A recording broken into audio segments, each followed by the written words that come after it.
얼마 전 뉴스를 보니까 전기세 때문에 뉴욕주 검찰이 뉴욕의 전기 공급 회사인 콘에디슨에 대해서 조사를 시작했다고 합니다. 알아보니까 작년 12월에 비해서 1월달 전기요금이 2배에서 많게는 3배까지 나온 분들이 수만 가구라고 합니다. 뉴욕의 350만 가정이 콘에디슨을 통해서 전기와 가스를 공급받는데 갑자기 예고도 없이 2배에서 3배가 나오니까 사람들 충격이 이만저만이 아니라고 합니다. 안 그래도 코로나 때문에 어렵고 장사도 안 되고 비즈니스도 안 되는데 갑자기 이렇게 폭탄이 떨어지니까 다들 이 분노가 감당을 못한다라는 것입니다. 그래서 수만 명의 사람들이 검찰에 조사를 하고 또 주지사까지도 조사를 해본다고 그렇게 말을 했다라는 것입니다. 그리고 오늘날에는 이렇게 좀 이해 안 되는 갑작스러운 이런 세금에 대해서 좀 이의를 제기할 수도 있고 또 컴플레인도 할 수 있겠지만 과거에는 이 세금을 걷는 이 일이 권력이 되고 무기가 되는 시대가 있었습니다. 그냥 돈 받는 사람 마음이라서 이 돈 걷는 것 때문에 한 사람을 망가뜨리거나 한 가정을 무너뜨리거나 또 이것을 이용해서 자기가 싫어하는 사람을 제거하는 힘으로 무기로 이용했던 시대가 바로 오늘 본문에 나오는 세리 마태의 시대였다라는 것입니다. 이 세리 마태의 시대에 이 세리라는 직업은 로마를 대신해서 식민지 유대에 대해서 세금을 걷던 그런 직업이 바로 세리였습니다.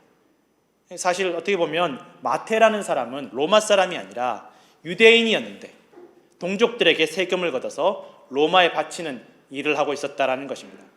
또 쉽게 이해를 하자면 오늘날 이제 지금 러시아랑 우크라이나랑 전쟁을 하고 있지 않습니까? 그러면 러시아 사람들이 우크라이나를 전쟁으로 정복한 다음에 우크라이나 사람을 시켜서 같은 우크라이나 사람에게 세금 걷게 만드는 거랑 똑같은 거예요. 그러니 얼마나 사람들이 밉겠습니까?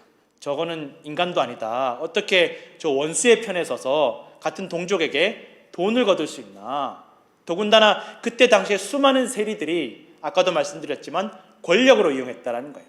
조금 마음에 안 드는 사람 있으면 너 세금 더 내, 얼마 더 내. 그 뭐 부르는 게 값이었다라는 것입니다. 로마도 여기에 대해서는 터치를 하지 않았습니다. 로마에 내야 되는 돈에 비해서 더 많은 세금을 걷어서 로마의 일정 부분 마치고 나면 나머지는 다 자기 재산이 되니까 이것을 싫어하는 세리들이 없었다라는 것입니다.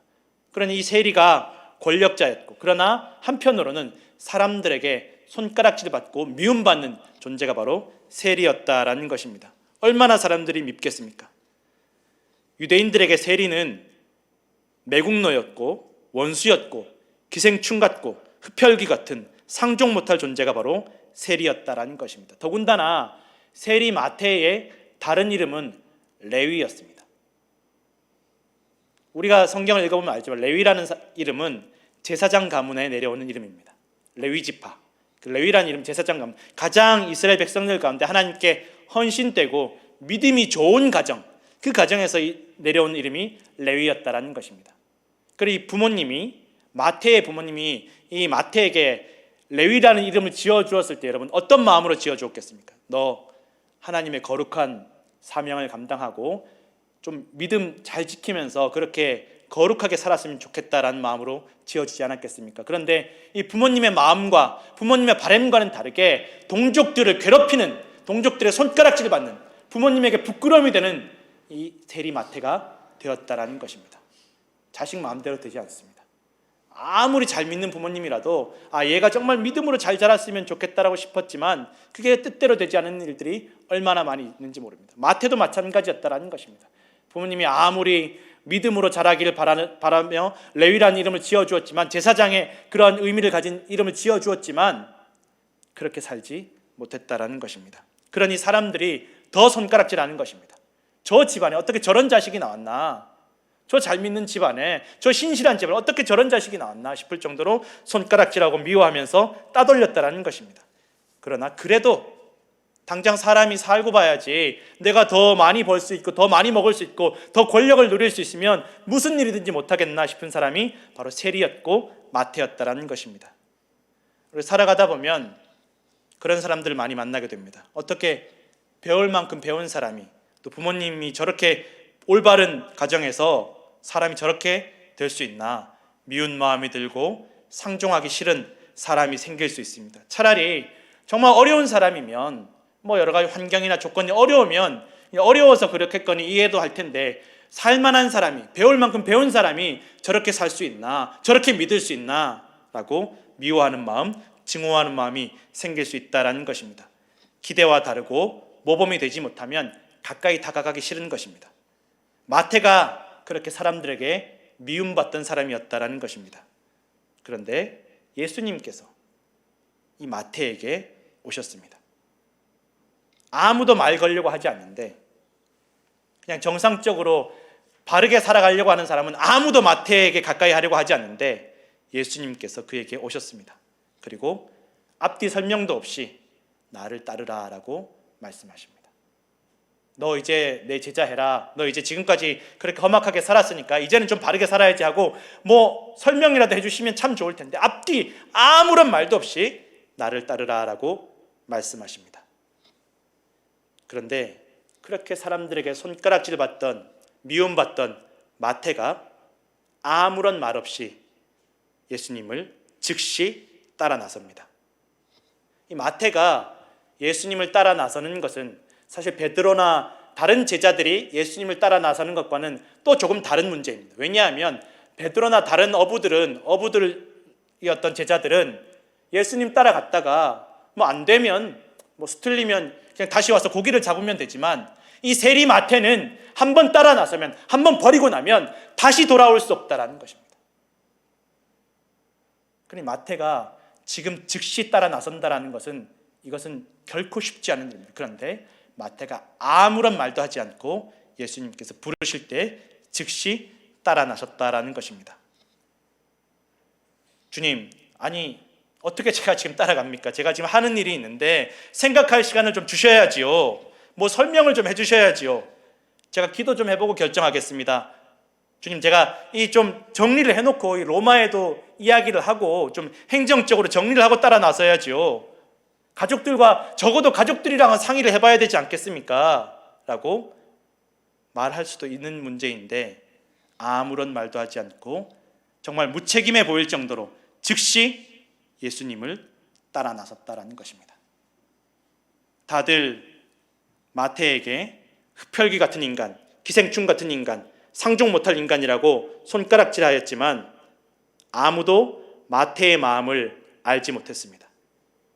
오직 예수님만이 마태의 마음을 아시고 불러주셨다라는 것입니다. 마태 스스로 괴로워하고 결단하지 못한 채로 살아갈 때 예수님께서 마태를 불러주셨습니다. 얼마 전에 뉴스를 보니까 한국의 한 유명한 기업인이 50대 초반의 나이에 스스로 세상을 떠났습니다. 정말 한국에서 최고의 학교를 나왔어요. 뭐 더 이상 한국 사람으로 더 이상 이렇게 공부를 잘할 수 없다고 할 정도로 최고의 학교를 나왔습니다.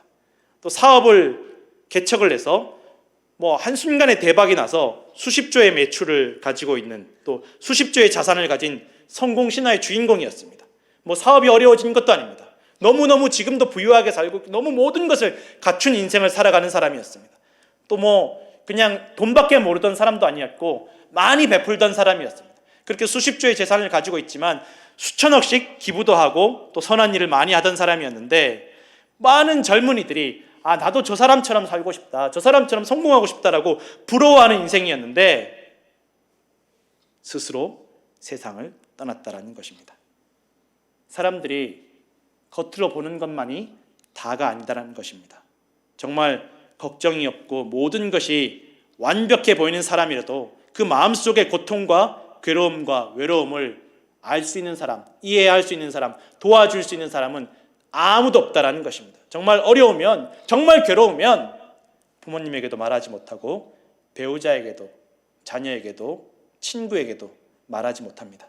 혼자 속으로 삭히면서 사람들 앞에서는 웃으며 괜찮은 척, 행복한 척을 해야 하는 그 괴로움을 아무도 도와줄 수 없다라는 것입니다. 세상 그 무엇도, 그 누구도 도와줄 수 없다라는 것입니다. 어떤 집에 한 아이가 있었는데 학교만 다녀오면 항상 누워서 아무것도 안 하는 아이가 있었습니다. 그 부모님이 너무 이 아이가 게으르게 빈둥거리니까 견디지를 못해. 맨날 이 아이를 야단을 치는, 너 그렇게 살면 안 된다, 너 사람이 부지런해야지, 숙제라도 해라, 뭐 씻기라도 해라. 그렇게 부모님이 야단을 쳐도 이 아이가 그냥 드러누워서 꼼짝을 안 하더라는 것입니다. 아무리 이야기를 해도 걱정이 되고 아이가 달라지지 않으니까 부모님이 이 아이를 데리고 상담을 받으러 갔습니다. 도대체 얘가 왜 이렇게 빈둥거리는지 모르겠다, 아무것도 안 하려고 한다, 집에만 오면 손 하나 꼼짝을 안 하려고 한다.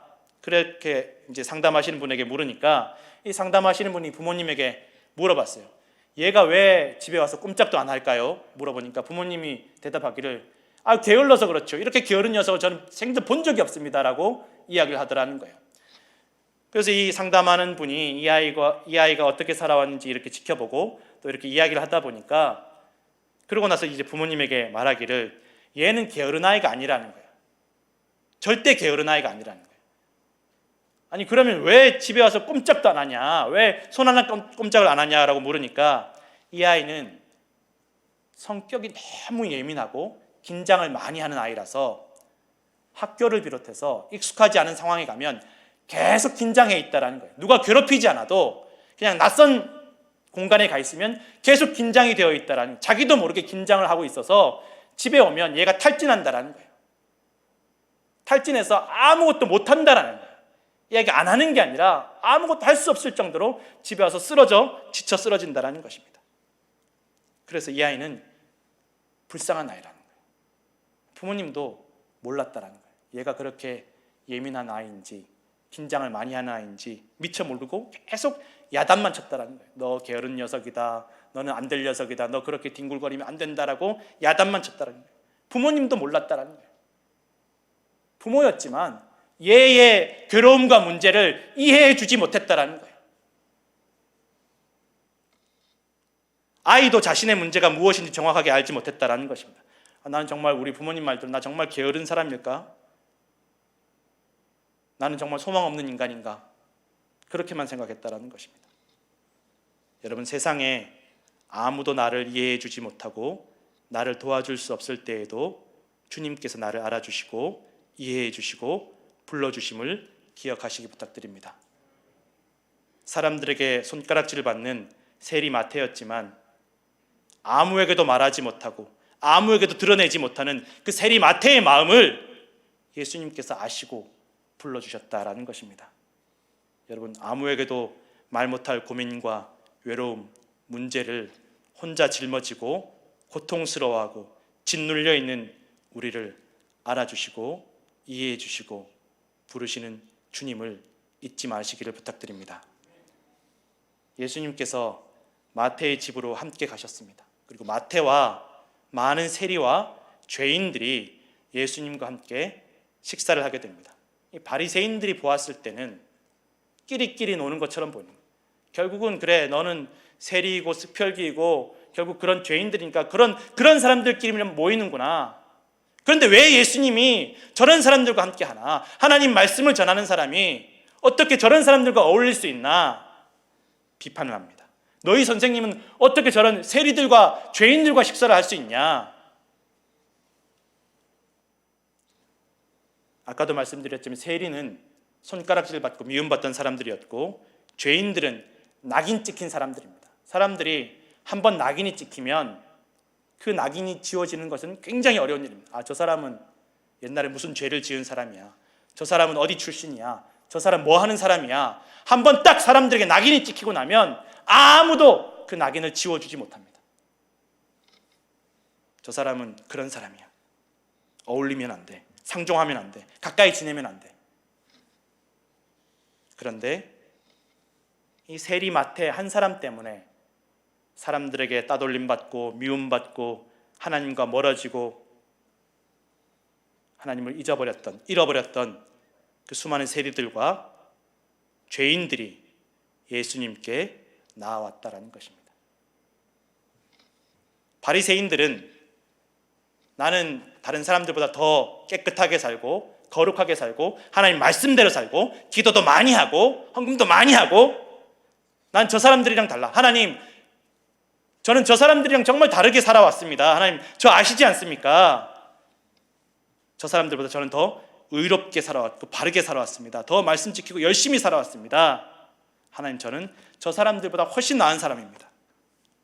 그리고 바리새인들은 저 사람들 지난번에 내가 보니까 저런 일이 있었으니까 가까이 하지 말아야지, 내가 더럽혀지니까 가까이 하지 말아야지, 어울리지 말아야지, 사귀지 말아야지, 그렇게 완전치 못한 사람들, 온전치 못한 사람들, 그런 상황 다 멀리하면서 자신이 더 깨끗해지고 의로워진다라고 믿었습니다.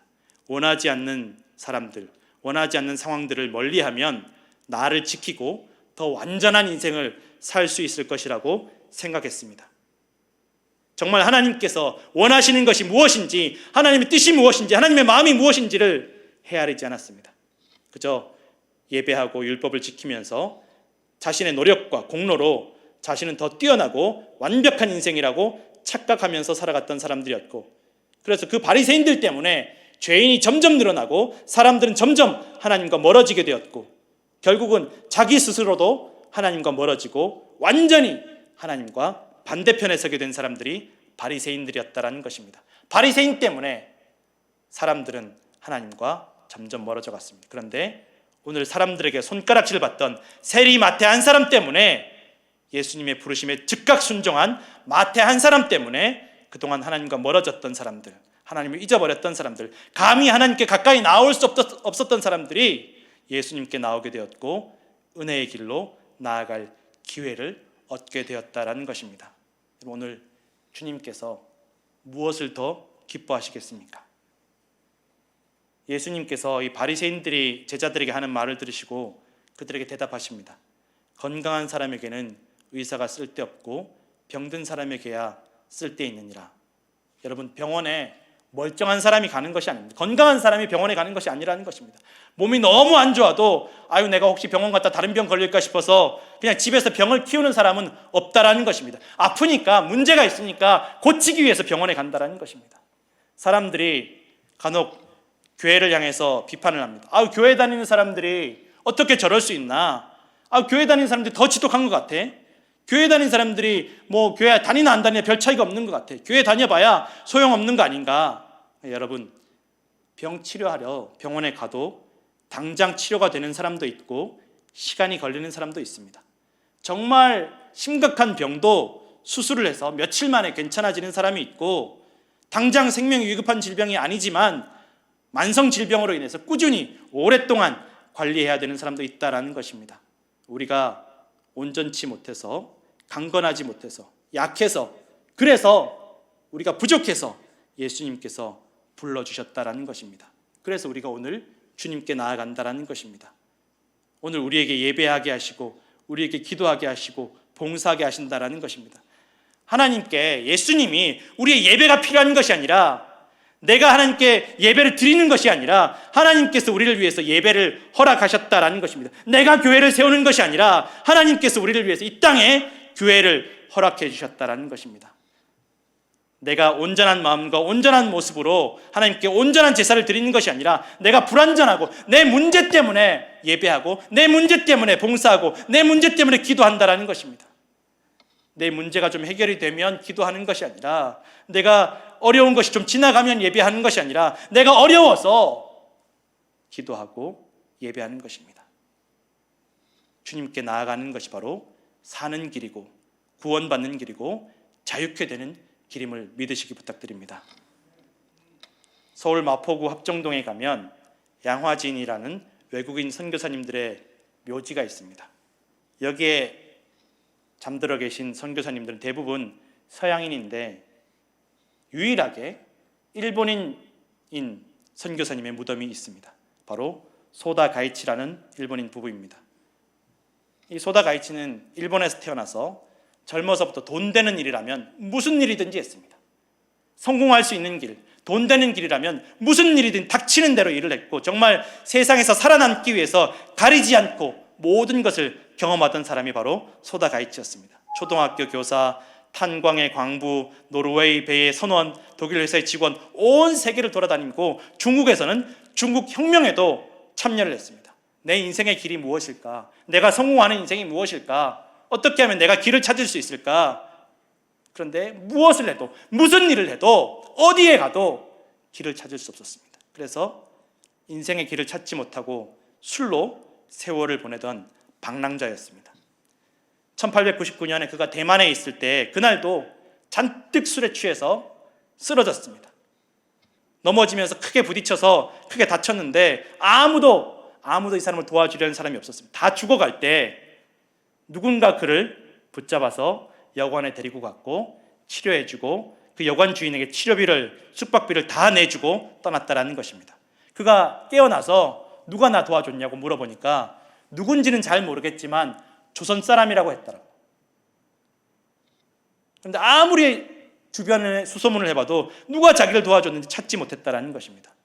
어떻게 하면 나를 도와준 사람 찾을 수 있을까 하고, 혹시 조선에 가면 나를 도와준 사람 찾을 수 있을까 하고 조선으로 갔습니다. 1905년에 조선으로 건너갔는데, 그 1905년에 여러분 아시다시피 일본이 을사보호조약으로 조선을 집어삼키던 시기여서 이 한국 사람들이 일본 사람이라고 하면 치를 떨던 시기였다는 것입니다. 그렇게 소다가 조선으로 건너가서 오늘날의 YMCA가 된 황성기독교 청년회에서 일본어를 가르치면서 월남 이상재 선생님을 만나서 성경을 배우고 예수님을 영접하게 되었습니다. 그리고 감리교회의 전도사가 되었다라는 것입니다. 그렇게 예수님 영접하고 나서 이 사람의 인생이 완전히 바뀌었습니다. 독립운동하는 사람들을 돕고 일본 정부의 한국을 위해서, 조선을 위해서 항의를 하기도 하고, 3.1운동 때문에 감옥에 갇힌 사람들을 위해서 돕기 위해서 백방으로 노력하고, 이 독립운동하는 사람들 돕고 증인으로 출석해서 오히려 일본인 판사를 꾸짖기도 하는 사람이 이 소다 가이치가 되었다라는 것입니다. 그리고 1913년부터는 용산구 후암동의 고아원의 책임자가 되어서 이 조선의 길거리에 넘쳐나는 고아들을 거두기 시작했습니다.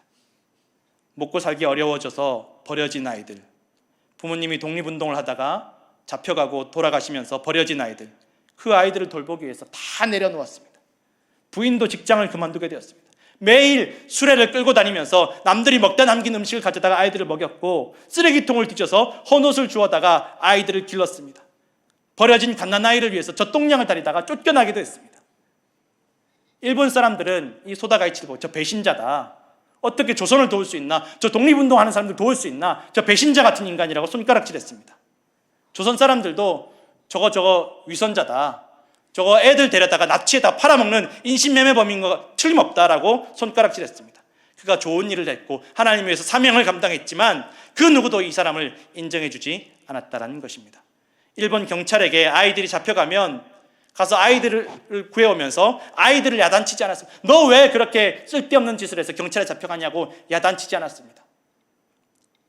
제 잘못입니다. 제가 아이들 잘 관리하지 못했습니다 하고 일본 경찰에게 자기가 고개를 숙이며 아이들을 구해왔다라는 것입니다. 그렇게 1945년 해방이 될 때까지 1000명의 고아들을 길러내었습니다.